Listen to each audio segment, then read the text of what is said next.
Hello, this is Gary Glaub in Morrisville, North Carolina, continuing in the book of Job. Today we will be studying chapters 11 and 12. It's lesson 8 in our series.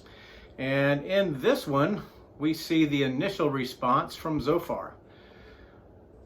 Job is, each time one of his friends has something to say, Job has a sometimes lengthy response, and the battle wages on. But the Bible doesn't say how long Job's friends remained, but we do know that once they arrived, that everyone sat there silently for 7 days. And I think in that time period, what we can guess is that everybody was thinking about what they were going to say, and stewing on your words for 7 days probably stores up a lot. And everybody had a little bit of a different opinion. Whereas Job saw it one way, and his friends, actually all three, they might have focused on different attributes of the situation, but they all kind of saw it the same way. As I've said before, we can tell someone, I know exactly what you're feeling. But the truth is, I think God's the only one that can say that, because he can see inside, and he knows what we've been through and where we've walked and what exactly has occurred and all the ramifications. But somebody else, even though if they've been through something similar, they still don't know exactly what we feel, because they don't know the history. They don't know what happened before that might have added to it. So it's one of those things that I think one of the greatest lessons in the book of Job is people, when they're hurting, they want our comfort, right? And I was thinking of, think of a pastor that goes to a hospital and sits down with one of his, parishioners and talks to them and prays with them and encourages them in the Lord. And then he leaves. But that same pastor, days later, could be in the hospital where someone else plays that same role in his life. And I think that, sometimes we can misinterpret and think that that's the role of a pastor. Well, maybe it is, but it's really the role of a believer, is that each of us are ministers. Each of us are teachers. God's given us different gifts. And I used this analogy this week, speaking with a friend, that, even a 5-year-old can teach a 4-year-old how to tie his shoes. And the 5-year-old doesn't have a lot of knowledge and certainly doesn't have a lot of experience, but what he has, he can impart. And as it was pointed out to me by another friend, and he might show more patience, right, than an adult would teaching the same thing, because he's still learning it in the process. But I think that as believers, if we get in the Word and we walk with the Lord, there's always going to be things we can teach someone else, but there's certainly going to be ways we can comfort someone else. And that's what Job's friends seem to fail on in this situation. I understand that they didn't get it all, because none of us do, but just to be there and to love him, even if it was silently, would have almost benefited Job over the fact that they were just laying into him. All right, so Job's friends are probably as exasperated as Job is, if you think about it. Because, in the Bible, we see like one chapter from one of Job's friends and then 2 or 3 chapters in rebuttal from Job. And the amount of words going back and forth, reading it can be a little bit exhausting if it wasn't so poetic and beautiful. But it's just one of those things that we understand that all of them are kind of getting exasperated in this process. And Zophar hasn't taken his turn yet. So in our standard way, with the ring announcer announcing Zophar's entrance into the ring, because he's going to take off the gloves and lay into Job here. In this corner, weighing in at 255 pounds, he will attempt to crush you, at least with his opinions. He is uncompromising. He is here to speak, not to listen. Out of Nama, the knowledgeable and pleasant, Zophar the Zealot. And here he begins in Job 11, verses 1 through 6, reading from the New American Standard Bible. Then Zophar the Naamathite answered, "Shall a multitude of words go unanswered, and a talkative man be acquitted? Shall your boast silence men? And shall you scoff and none rebuke? For you have said, my teaching is pure, and I am innocent in your eyes. But would that God might speak and open his lips against you, and show you the secrets of wisdom. For sound wisdom has 2 sides. Know then that God forgets a part of your iniquity. Zophar begins by referencing the rapid fire rebuttal from an exhausting defense that Job had been making. And I said this before, but the arguments on both sides are fairly repetitive.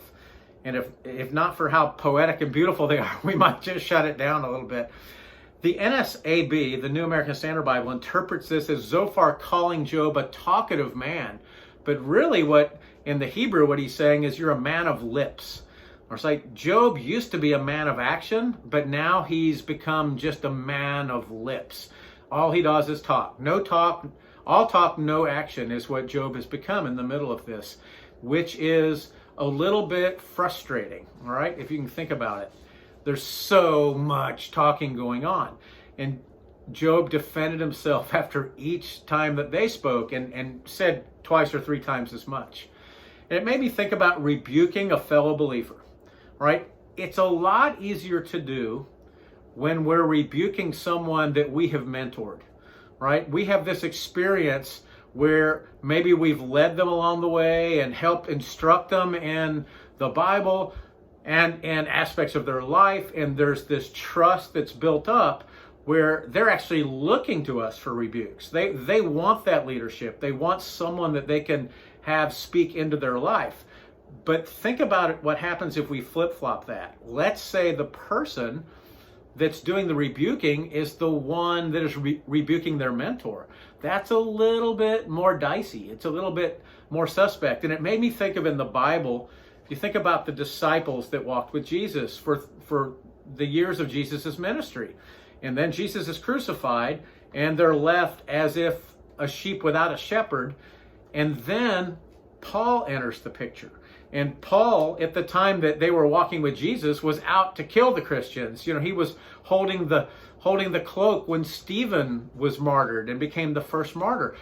And then Paul makes some statements that they don't necessarily agree with, or that they strongly disagree with. And Paul was right.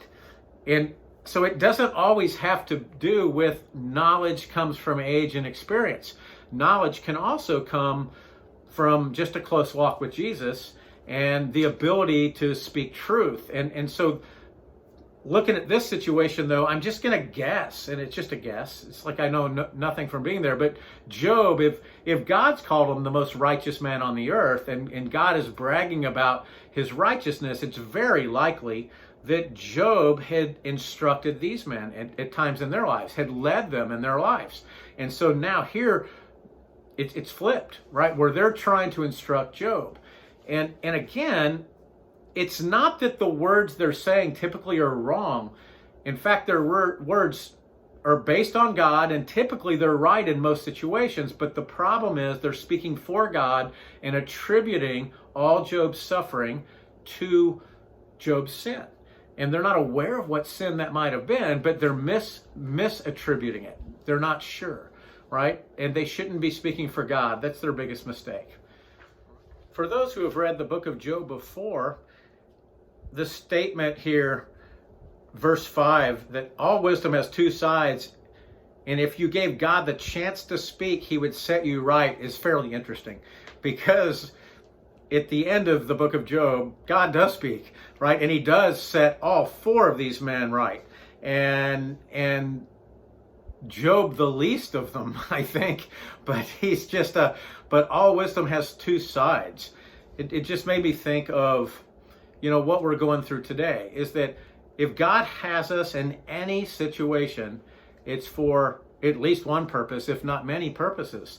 And it makes me reflect on what all of us are enduring right now. The world is crazy in 2020 with coronavirus, and then many protests over racial inequality. And again, it brings me back to that same place that I was just speaking of earlier, that we can't really go to someone and say, I know exactly how you feel. Is it personally, I've never walked in black skin. So I don't know exactly how someone feels that is in those situations. But I can say that it would be horrible to have police basically come after you simply for the color of your skin. But sometimes we also can misattribute that that's the reason that the police came after us. I remember years ago I was driving in Laguna Beach, California, a very wealthy community, and I didn't have a Mercedes or a BMW, and I was pulled over by two policemen in front of a hotel, in a very expensive hotel. And months before, a lady acting kind of nutty, walking around naked with a gun, the police shot her and shot her husband, who was actually trying to solve the situation. And it's just one of those things where, you just never know what's going to happen in any situation. But, these police pull me, and I don't know what the problem is. So I'm pulled over. I put my hands on the steering wheel because I don't want to, make any false moves, especially in this same location where someone had died. And there's police with guns drawn on both sides of my car. And why'd they pull me? My taillight was out.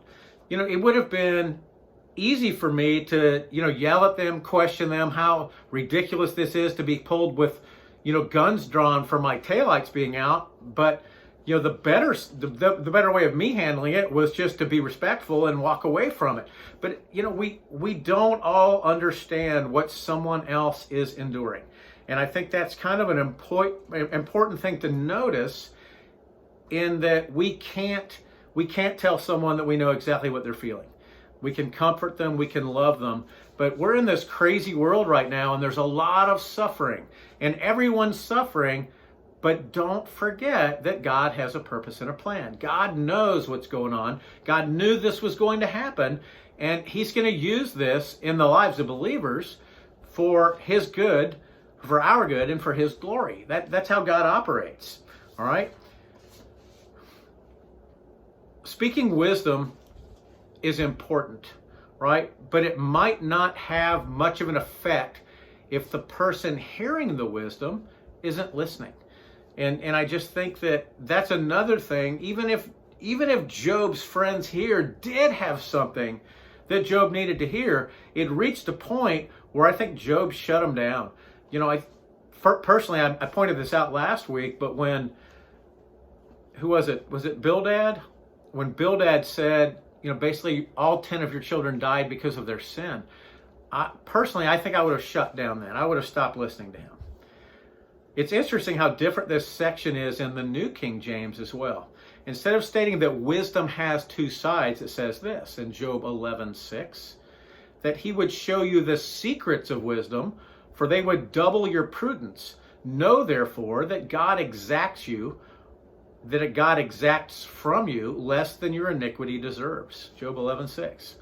When we look at the Hebrew, it looks to me as though the New King James is actually a better translation here in verse 6. Zophar basically says that Job is not getting half of what he deserves. So based on the sin that Job has committed, he's only getting a little small portion of what he really deserves. He should get twice this much. All right, let's continue with this. And Job 11, verses 7 through 12. Again, Zophar is speaking. Can you discover the depths of God? Can you discover the limits of the Almighty? They are high as the heavens. What can you do? Deeper than Sheol, what can you know? Its measure is longer than the earth and broader than the sea. If He passes by or shuts up or calls an assembly, who can restrain Him? For He knows false men, and He sees iniquity without investigating. An idiot will become intelligent when the foal of a donkey is born a man. This passage by Zophar is basically true, right? He's talking about some of the powers of God and what God does. He's not stretching the point. God is immeasurable, and we cannot hide our sin from Him. In verse 12, it sure sounds to me like Zophar is calling Job an ass. Hey, Job, though you are born a man, you've become the foal of a donkey. I guess that language isn't unique to our time. Stubborn as a mule also comes to mind. All right, that you can see that. But when both sides that are speaking both think that they're 100% wrong or 100% right and the other is 100% wrong, there's not much movement. And those kind of conversations really don't have a lot of effect. There's really no good that comes from either side unless we go into that situation again. A discussion where we don't think we know everything is way different from an argument when we think we know everything and they know nothing. Those are always destructive. Does any of this sound pertinent to our lives today? Right? It's what's going on all over the world. Let's finish Zophar's words in the rest of chapter 10. All right. Actually, the end of chapter 11. All right. Job 11, 13 through 19. If you would direct your heart right and spread out your hand to him, if iniquity is in your hand, put it far away, and do not let wickedness dwell in your tents. Then indeed you could lift up your face without moral defect, and you would be steadfast and not fear. For you would forget your trouble. As waters that have passed by, you would remember it. Your life would be brighter than noonday. Darkness would be like the morning. Then you would trust because there is hope. And you would look around and rest securely, and would lie down, and none would disturb you, and many would entreat your favor. So again, on the surface, Zophar's words appear to be completely supportive of Job. But just like Eliphaz and Bildad, basically they're misattributing that the whole entire suffering that Job is going through is based on his sin. That's the whole reason for it. And, all we have to do is read Job 1 again if we need a reminder. But Job is in this situation because God was bragging about how righteous Job was, that Satan couldn't stumble him. And God removed the hedge of protection and allowed Satan to have access to Job. And that's where all this suffering is coming from. And part of it is for Job's, knowledge, for him to learn that, what he can endure. God has a purpose and a plan. God is drawing Job closer through this process. But, I always think also that God is also showing Satan something.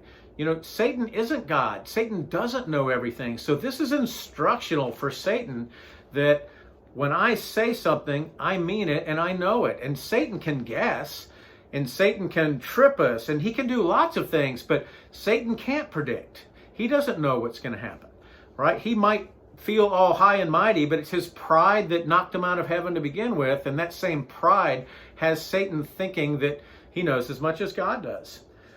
Certainly, as we are sinners, the chances are very good that we do have some sin that's worth addressing, that's worth self-reflecting on. So in Job's situation, and it's very highly likely that Job already has done this, that he would look inside and look and see what he possibly could have done that would have caused the suffering. That's a great first step in the lives of believers when we begin to suffer, is to look into our own lives and see where we might have caused this.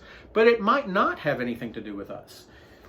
I was thinking that sometimes our suffering, or what we're enduring, is even instruction and information for someone close in our life to see how we endure it. We can actually teach someone else that if we're going through something, it might be a blessing to them. And it made me think of, there was a family I taught tennis to years ago in Southern California, and they were atheists.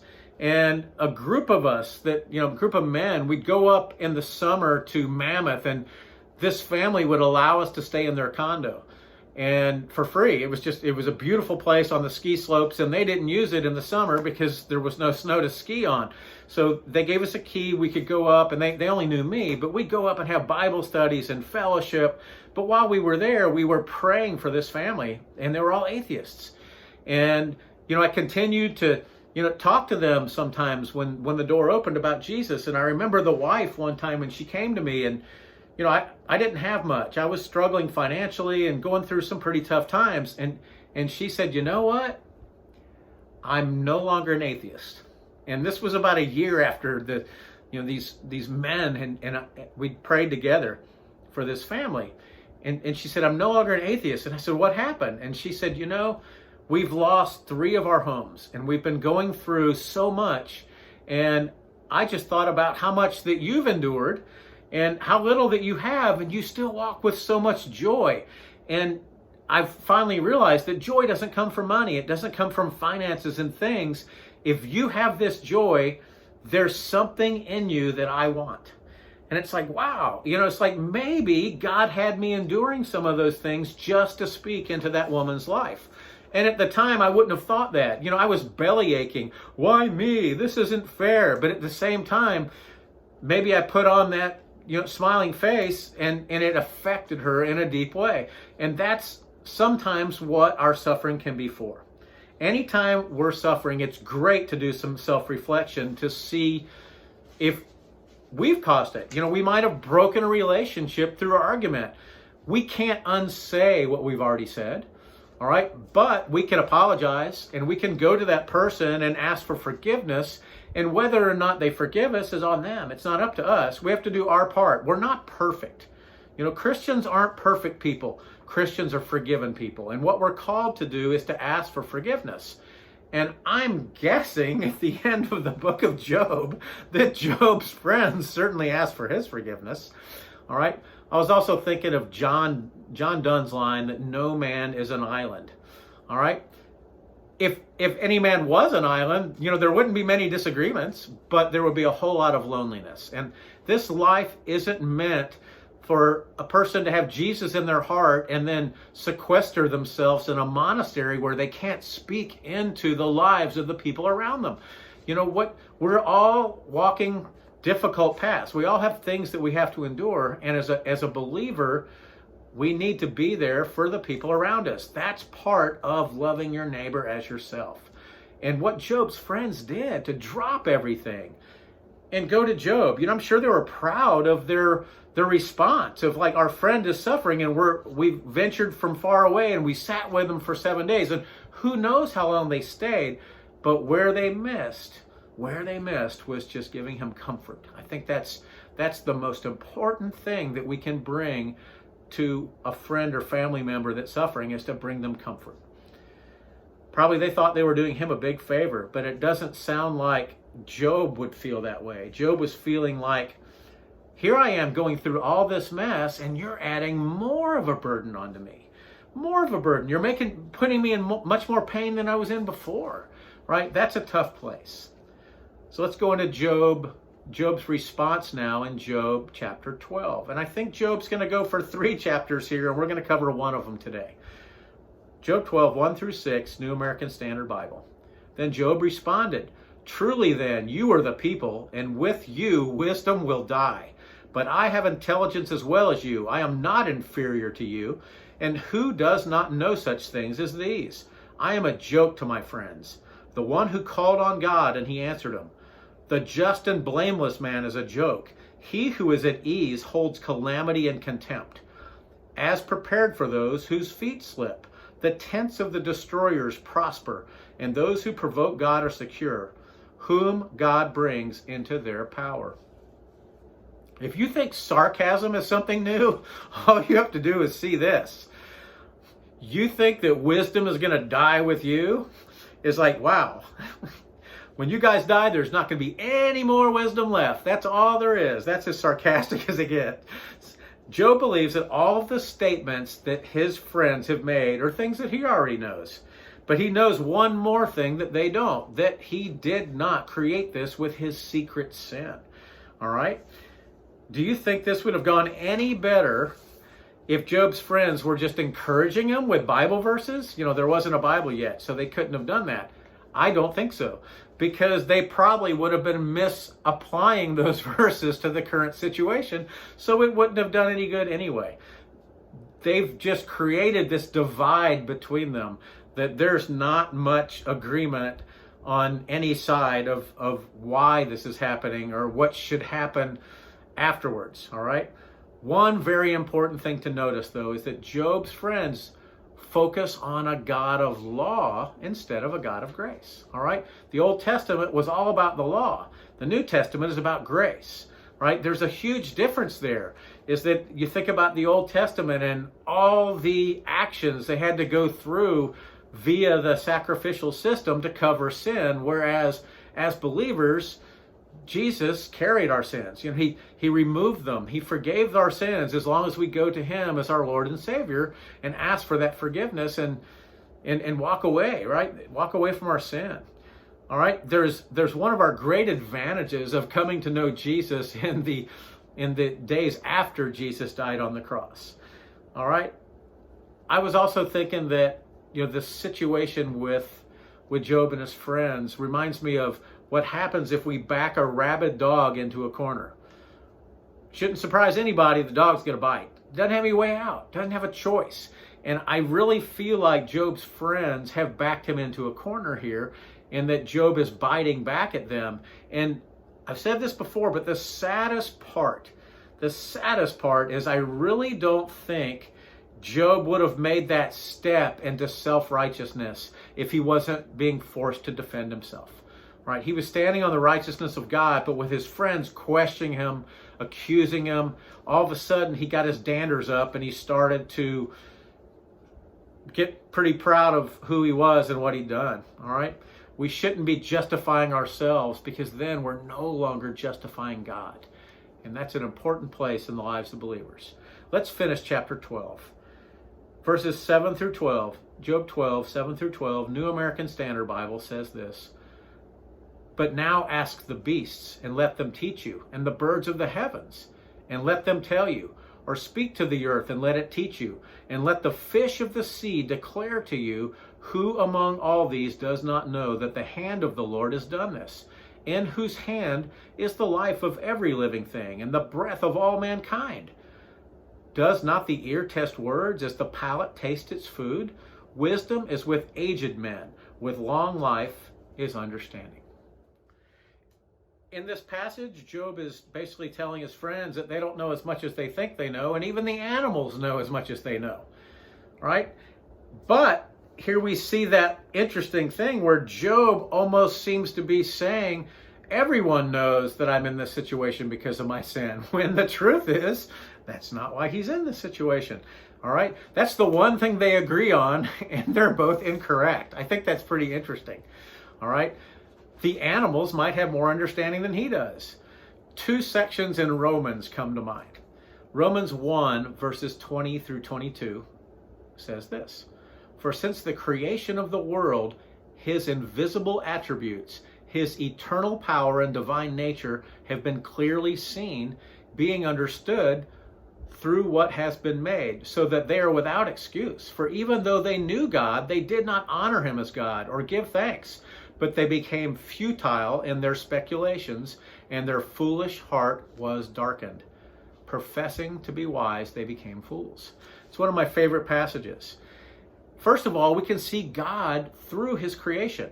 We can see what he's created. We can look as far as we can look, and we can even, look through a microscope and see things that are so small we can't even see. But the intricacies of how things work together, God created everything, right? And through that creation, we should know that God is the creator.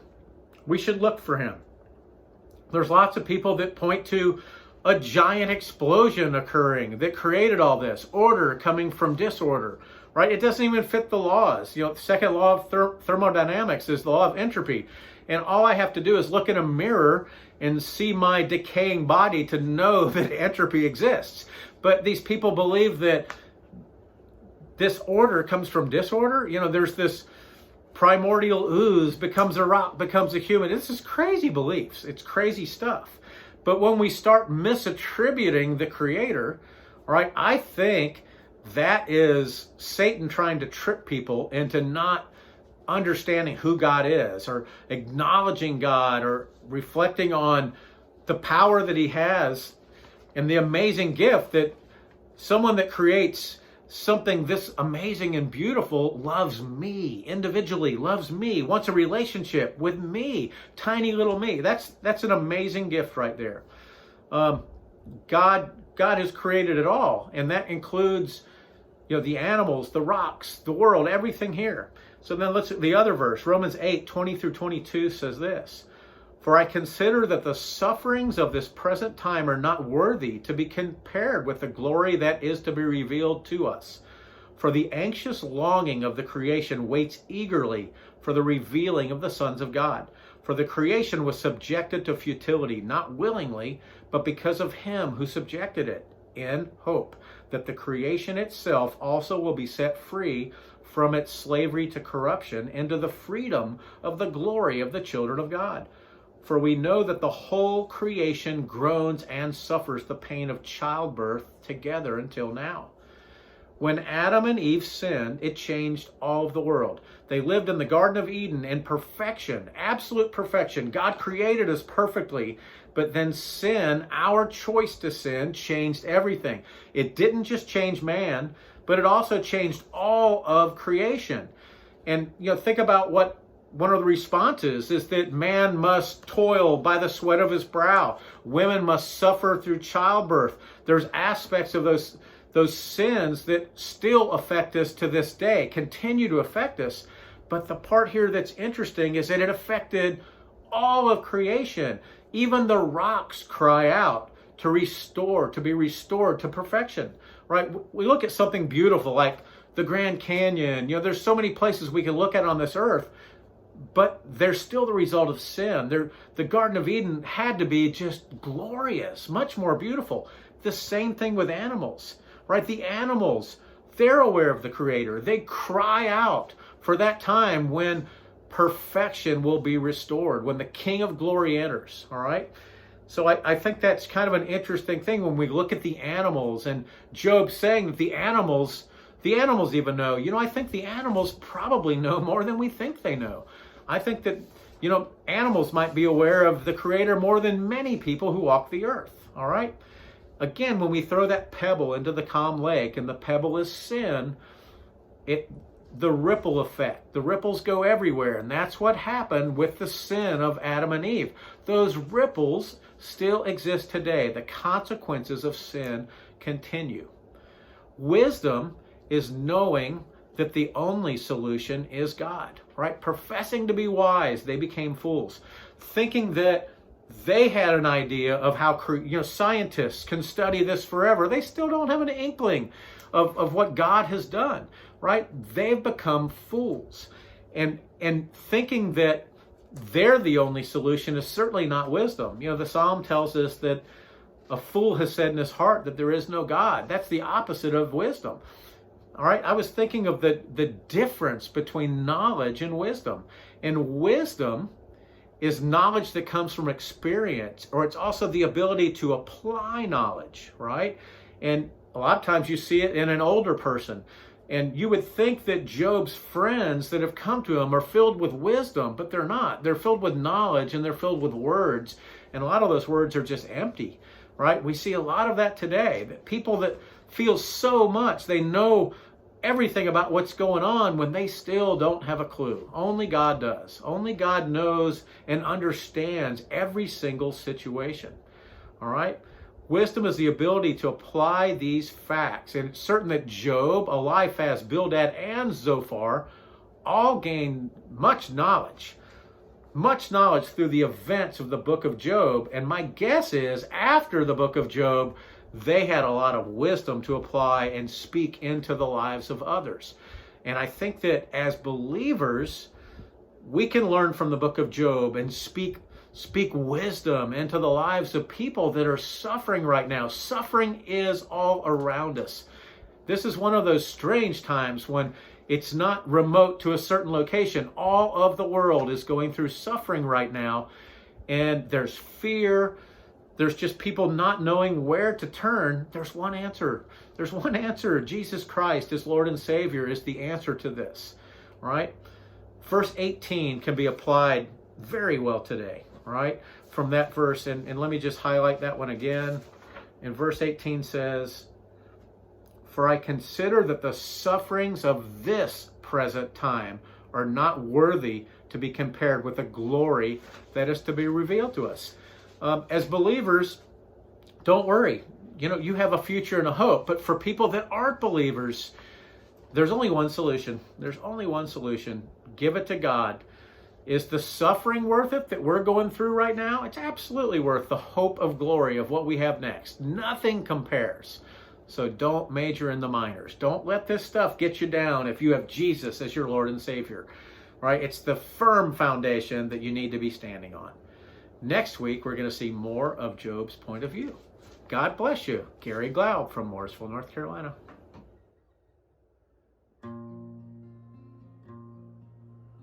Wonderful, merciful Savior, precious Redeemer and friend, who would have thought that a lamb could rescue the souls of men? Oh, you rescue the souls of men.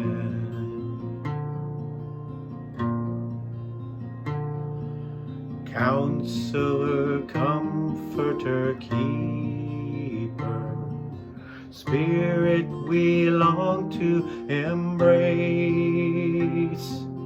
You offer hope when our hearts have hopelessly lost our way. Oh, we hopelessly lost our way. You are the one that we praise.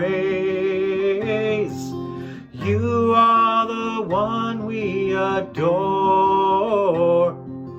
You give the healing and grace our hearts always hunger for. Oh, our hearts always hunger for.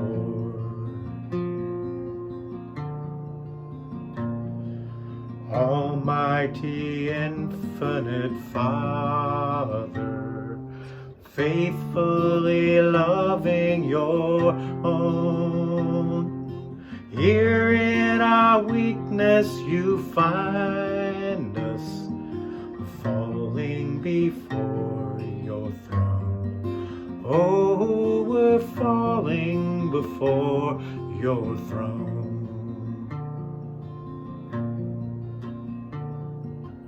You are the one that we praise. You are the one we adore.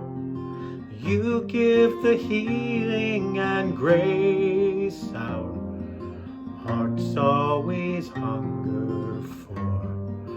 Oh, our hearts always hunger for. You are the one that we praise. You are the one we adore. You give the healing and grace our hearts always hunger for. Oh, our hearts always hunger